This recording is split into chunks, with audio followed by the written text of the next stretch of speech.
I've been very blessed to be part of this camp because anytime we go somewhere, people are so surprised by our young men and how they act. I don't think it's a surprise because what we do here is we hold kids accountable and we hold them to those values, and then we hold them to our 3 expectations: respect others and yourself, sir; play hard, sir; and have fun, sir. And when you can do those things, you can really accomplish a lot. We have some values that we hold true. It's honor, discipline, respect, integrity, and sportsmanship. And we really try to explain what those mean to the 10 to 13-year-olds. In everything we do from 7 a.m. to 9:55 at lights out, we really put into play what those things mean and why they're important. From our sports, from our cabin cleanup, to how we talk to the cafeteria staff, how do we act when we're out on trips.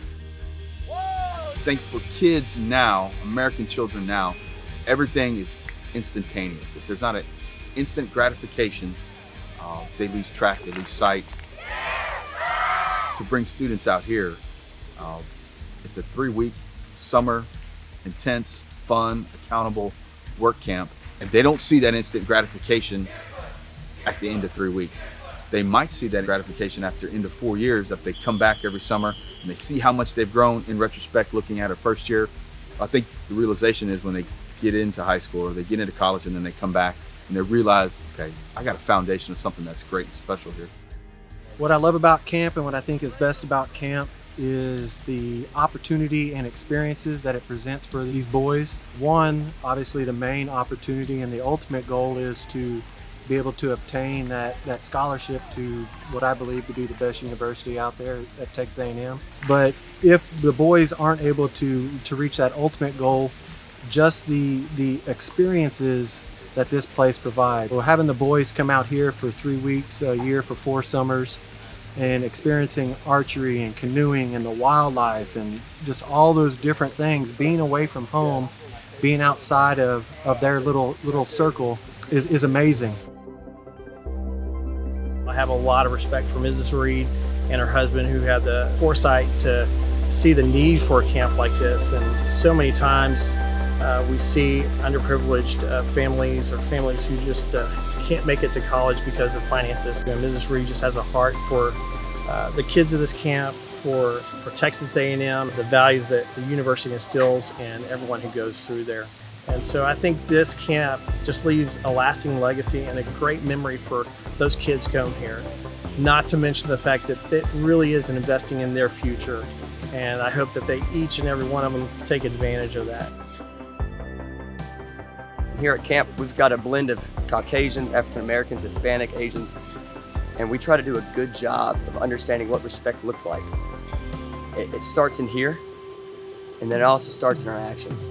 Deerfoot is just one of the most wonderful places in the world. What Mr. and Mrs. Reed have done to allow campers from all different underserved populations to come to this place, it's changed lives. I've got grown men coming back that were campers back in the 80s and the 90s, talking to these campers, going through the same experiences that they're going through now and talking about how it's made them a better student, how it's made them a better husband, a better person overall in our community. And that's what we want, because when we strengthen our community, that stronger community is going to be a stronger country, and that stronger country is going to make it a stronger world. And Deerfoot is doing those things.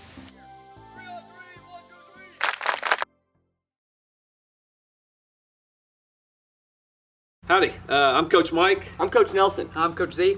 And we want to give you just a brief description about Deerfoot Youth Camp and kind of what we do and your participation in our program. First of all, I just want to thank you for the opportunity that you've given us to work with Southwest ISD over the years. I've been involved with the camp since the summer of '94, and I believe that's the first summer that Southwest sent campers to our program. Since then, it's been a really unique partnership and cooperation. I've been fortunate enough to see campers come through our program and then matriculate on and participate in our scholarship program at Texas A&M. I would tell you that the majority of the people participating in our scholarship program at Texas A&M have been byproducts of the Southwest ISD program. So thank you so much for the opportunity to work with your kids. Just a brief background on what camp is and kind of what we do. The camp was started in 1978 by a man named Tom Reed. Tom started the camp. He had no children. He and his wife Joan had no kids, but they started the camp. They wanted to have an opportunity for young men mostly from a economically disadvantaged situation, to have the opportunity to go to a camp at no cost. Since that time, we've probably put over, several thousand young men have come through our camp, again, at no expense to themselves. They come spend 3 weeks with us. We'll talk to you about the daily schedule here in a moment. They'll spend 3 weeks with us and do a variety of activities. Once they complete their 4 consecutive summers, if they can graduate, get accepted to Texas A&M and or Texas A&M Galveston, then we'll help fund their higher education programs. There's a lot more to the camp than that, but that's just sort of the brief background. I'm going to let Coach Nelson talk to you a bit about what our daily programs look like. Our daily activities range from tennis to water activities, archery, nature walk, and it's really a sports activity camp, but we use sports as a vehicle to develop these young men with their character, with leadership and discipline, self-discipline, and that carries over to their homes. But the day starts off at 7 a.m. sharp, where we get to practice working as a team, and we clean our cabins, we go down to the cafeteria, we eat, then we have our morning activities, and again, football, basketball, soccer, ultimate frisbee, pickleball. I mean, any activity you name, we're most likely doing it in our program. And we utilize the campers and the coaches that we hire. We work together to really develop our young men through these activities. Additionally, we have competition sports and that the kids really enjoy. And throughout this 3-week period, we have opportunities to, pre-COVID, take trips and to NASA, aviation museums, Texas A&M University, the Bush Museum, and just giving them a lot of experiences that they wouldn't really have otherwise. And again, there's no expense to the children. It's provided by camp. Coach Z is going to briefly talk about some of the COVID protocols along with Coach Mike and how we're adapting our schedule to obviously meet the norms of today. Sure. So safety is always our number one concern at camp in any summer, but especially with COVID and the times we're in. Although we didn't have camp last summer, the one nice thing is for that is we were fully prepared to have full COVID protocols for last summer. So for this summer, we basically have all that in place. Now we just modify it and tweak it as the CDC puts out more guidelines. And that's everything from having staff come early, so 7 to 10 days early, so we can do pre-screenings, make sure they're all good to go before we start. We monitor who leaves and comes to camp. We make sure we fill out questionnaires for campers as they visit, checking their temperatures on a daily basis. If for some reason we have a camper that's in a situation that we need to quarantine, we'll be able to take care of that. We'll split campers up in different groups for that first period that we have them at camp, just so we can monitor them, see if anyone has any COVID symptoms in their first couple days. But hopefully we have all the guidelines in place to where we can take care of what we need to. You know, it's as you're well aware, in your particular situations, this is a very fluid situation. Flexibility is a big deal. Obviously, we're going to try to follow the protocols as best we can. We're looking at other camps, what other camps are doing. We've seen some camps that last summer held camp, and there were some lessons that were learned from that.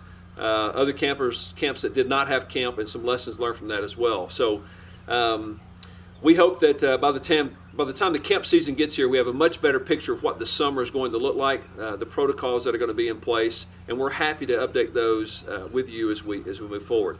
One thing I would like us to do as well is we mentioned that we bring your campers in, and then obviously we're there full time, but we also hire young men to come in and be a part of our program. So we're going to hire coaches to come in and be a part of that. So Coach Nelson, would you mind just walking them through kind of what our process is for hiring and bringing in young men to be around their campers? Yeah, you'll notice that if you go to the American Camp Association or any type of storyboard or message board, you won't find our application out there. It's because we have a small camp. We only hire 10 young men, and by young men I mean college age, at least 1 year through college, to come work at our camp. And those men are usually involved in our classes. We all three teach at Texas A&M University. We have colleagues at Sam Houston State, Texas State. We have people around Texas that know what this camp is about. And our application process, there's obviously background checks, screenings, a thorough application, interviews. We have lunches and dinners with these guys and really get to know them. We have reference checks. And once we are able to get that whole process complete, then they come out to camp, as Coach Z mentioned, about 7 to 10 days prior to camp, and we do a full in-service week, CPR training, lifeguard training, and child protective training. And so they're very prepared for the 10 to 13-year-olds that come to our program. And these guys are cream of the crop. It's a challenge working with kids for a full summer, but the guys that we bring in, they have servant-type leadership. They are selfless guys, and they've made a big impact in the 6 summers that I've worked. Those coaches have made big impacts for the young men that participate at camp. And it's even evident in your school system. There's a gentleman named David Perez who's a great teacher who went through the program and benefited from the coaches that we hire. And I'm really proud of how we bring coaches in. This isn't, I look at a piece of paper, it's a Zoom call. I mean, it is a thorough process that starts August of 2020, and it's constantly discussing with what we expect from them from our camp, and I'm really happy with our process with that. Obviously, we can't. I don't think we can do the camp due justice, but hopefully this gives you some insight into what we do and kind of what we're about. Just one of the few things I would leave you with is that I think our ultimate goal and what we consider our mission is that we help create better citizens for their families, for their communities, for this state, and for this country. And we tend to think that we need that. We need people who are committed to being a part of their community, a part of the opportunities that this great country provides. To that end, I don't think we do a very good job of teaching life lessons. I do believe we do a wonderful job of teaching lessons for life. So the things that we do in our activities and our competitions, there's lessons that go in that these guys can take back and apply to their particular life situation, kind of where they are. So again, as we mentioned earlier, thank you so much for the opportunity to work with your young men, and it's a privilege for us, and we look forward to this summer and what comes out of the summer.